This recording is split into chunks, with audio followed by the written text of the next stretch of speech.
Hey there. All right, part 2. So we've got the first 4 down, which we got to talk about at CalJam, and now I just did a little refresher for. Now we're going to get to the new stuff. So these are a few more tips and tricks that I have found ways to not just go to seminars and do the rah-rah and jump up, which is great, and it's really fun, and it's good for me physically and emotionally, and it hits a reset, but I want to share it. I want to gift it. I want to actually put it into action, and I want to see my practice grow. I want to see my people benefit from these investments and these things that I go out there and do. So number 5 is, what do you want?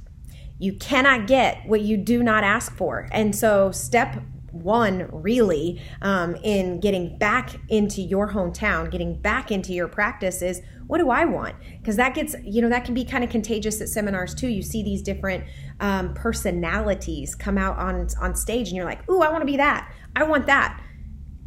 You got to go in. So what do you want? What do you want to create in your practice? This isn't just for doctors. This is for, CAs. This is for spouses. This is at every level. What do I want as a person?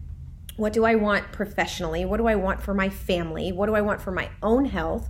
What kind of practice do I want to run? Because, that's the glory of chiropractic, is you can create anything you want to. So if you want the neck pain and back pain practice, you can do that. People get it, they understand it, and you can get out there and have a really, really successful practice helping people feel better and heal better.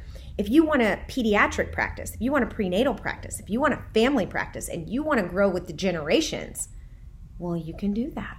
If you want a sports practice, if you want a whole life practice, if you want to help, like Billy does and have different seminars at his office where he talks about CBD and GMOs and the air and vaccines and is really education based because that's important to you, you can do that.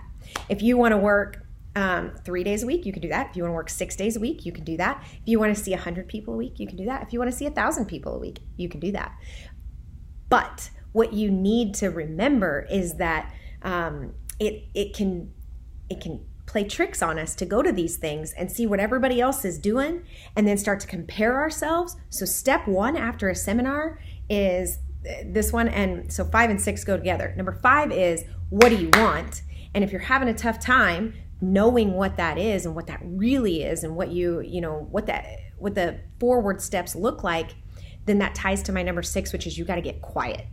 After these really big, loud moments in our life, stillness is everything, because this thing up here, this mind, it will play tricks on you. It will, we get in the comparison thing. We, start shaming ourselves, or we get really like, the dopamine gets released and we start we start chasing these things that we quite frankly don't even really want. And so what do you want? And get quiet. My 5 and 6 go together. So find a moment when you come back from a seminar, find a moment every day for the first couple weeks to get really quiet. What, was it the music that I really loved about CalJam? Like, did I like that really high vibe? What made me feel alive? Was it this speaker? What about this speaker? What did they say? Reflecting back through your notes, reflecting back through the lunches that you had, through the different networking opportunities that you have. You got to get really quiet, and then you can listen in that quiet for innate. Those thought flashes to come through, because here's what happened. If we go, and we're in this super high vibe, it doesn't allow for listening. So we have to, we need both. We need the hustle and the drive and the do, and then we need the pause and the quiet and the listen. You have to activate both of those superpowers, because you create this service, this business, this family, this self.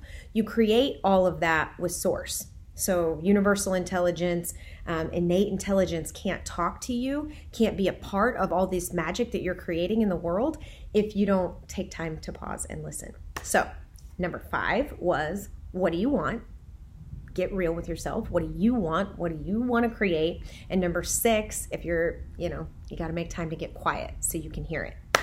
Number 7, don't stop. So you can see I get quiet in my yin energy, and then yang, I'm going to throw it right back at you. You can't stop. CalJam is one weekend out of the whole year. What else are you going to do?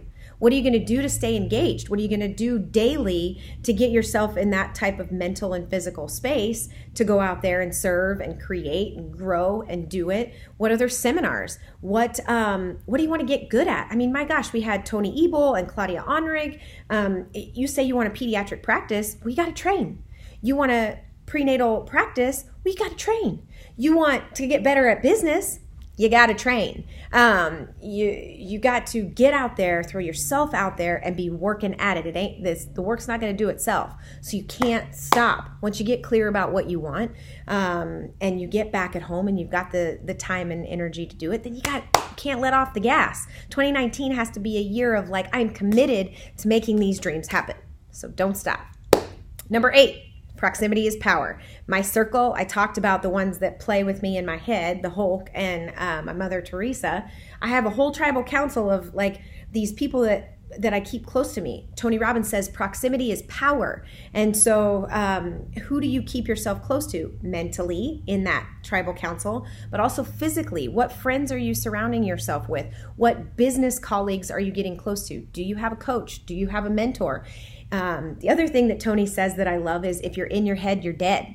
So getting isolated, I think that's one of the number one problems in chiropractic. We get on this isolation station island and we become the smartest person that we know, and that's the danger zone, my friends. You cannot do that. You have to surround yourself with people that are going to be honest with you, that are going to support you, that are going to be real with you, and that as you share these dreams of like, hey, I want to grow my practice so I can do this, or I want to collect this much money this year, or I want to lose this much weight, or I want to get fit in this direction, or I want to have a baby, or I want to get really into pediatrics and prenatal in my practice. Whatever it is, you have to have a team of people who can support you in that and that holds you accountable. So, and then, my tribal council, the ones that I don't get to sit down across the table with the Hulk or with Mother Teresa, but I can have those quiet conversations with them over a cup of coffee or tea or water.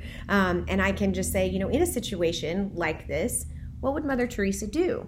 And I can read about her, or I can listen to podcasts about, from people like Tony Robbins or Ellen or Oprah. I can look at these personalities, and I can look at these leaders and dreamers and doers out there, and I may not get to have dinner with them, but I can get close to them. That proximity, create that power for myself by virtually going out there and getting close to them that way. So proximity is power.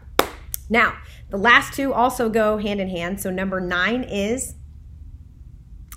it's not about you. So you signed up in this world to be a servant.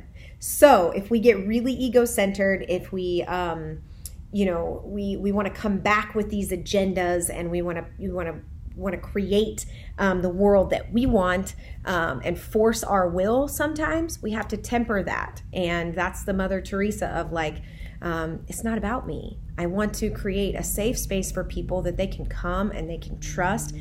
Be about the people you serve. When we walk through the doors of our practice, Jamie and Jess can tell you that for years, one of the things that we have trained diligently is we hang all of our problems outside the door. I don't even say hang them at the door. I don't want them near the door. You leave them in the car. You don't get out of your car in the morning until you got your mind right and you got your heart centered, that when I walk in there, yes, I'm still Devin, but I'm Dr. Devin. And Dr. Devin doesn't, worry about the problems that she's got. She's not concerned about what's going on in her life. When she steps through those doors, it is heart wide open, mind totally focused on how I can serve them. So, best piece of advice, Dr. Steve Hayes, it's not about you.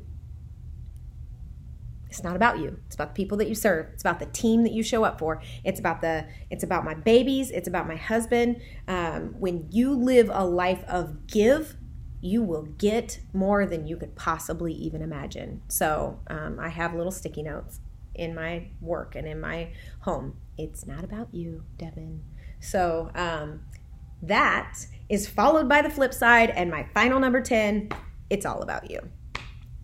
which sounds kind of counterintuitive. But if you're not taking care of you, if you don't got it, you can't give it. So if your energy's low, if you're dragging because you're eating like crap, or you're not sleeping, or you're not exercising, or you're not feeding your physical body or taking care of your emotional needs, then you can't show up for the people that you've signed up to serve for. So yes, you are a servant. And yes, when you go through the doors of your business, or when you're there for your kids, like, it's not about you, it's about them. It's about showing up as a servant. And they need you in your fullest 100% brightest version. And the only way you do that is that you live your talk, that you walk the walk, that you're taking care of yourself, that you're showing yourself some compassion, that you are, going to bed at a decent time where you feel rested and recharged, that you're doing the things that you're telling other people in your practice or on your team that they need to be doing. You got to hold yourself accountable and stay in tune with an inventory of, how am I? What do I need? What do I need to be working on for me? And it's amazing when you take better care of yourself, what then, going back into that, it's not about you. When you show up as that servant, oh man, you've got this just full cup of energy to show up for, and you feel ready to serve because you've taken care of you first. And so you got to live in that truth. And so going back through them, number one, remember who you are. Hold tight to our principles. We've got a really great foundation, so lean on it, get to know it. Number two was life is not happening to you, it's happening for you. Be grateful for every phase of the journey. Number three, be kind. We are them. There is no separation. Like, we are all human. We all come from the same source. So be kind, be patient. Number four, tell the whole truth. So when we get on our soapbox, sometimes we forget to be humble and forget the whole truth of how we've become who we are. So, tell that whole truth. What do you want? If you don't know what you want, or if you're trying to create, you can't be me. You can't be Billy. You can't be Tim Young. You can't be these different personalities, because you shouldn't be. God put you here for a reason. Source created you. What do you got? What do you got in there that needs to be, broke wide open and shared with the world? Take time to get quiet. Listen, let the drop-ins come in, meditate, visualize, get quiet so that you can be in a place of listening to get in touch with that inner self, that inner truth. Don't stop. Go to the seminars, do the training, read, exercise. Don't stop. Don't get complacent. Don't get ungrateful. Don't get stuck in the mud. Don't get isolated. Don't stop. Proximity is power. Who do you have in your mental tribal circle? Who are the voices in your head, the wolves that you're feeding? Who do you want to be like? Who are your heroes? And then who are you keeping around you physically in your world? What kind of friends? What kind of accountability group? What kind of coaching? Proximity is your power. They help you in that don't stop department. And then our final two, it ain't about you, and it's all about you. And learning to balance the two of those creates a dream life. So I hope that these tips have been helpful. If I can do anything to support you, Dr. Devin Vrana, I'm in Wichita, Kansas. And if you're free in September, on the 21st of September, right in Wichita, Kansas, in the heartland, we've got the big idea. I would love to see you there. Feel free to reach out to us. I love you. I appreciate you. This world is going to be bigger, better, and brighter in 2019, and I know that because of the moments that we shared at CalJam and for the commitment that we've all made to going out there and doing something about it. So I love you, mwah! And I hope I get to see you soon.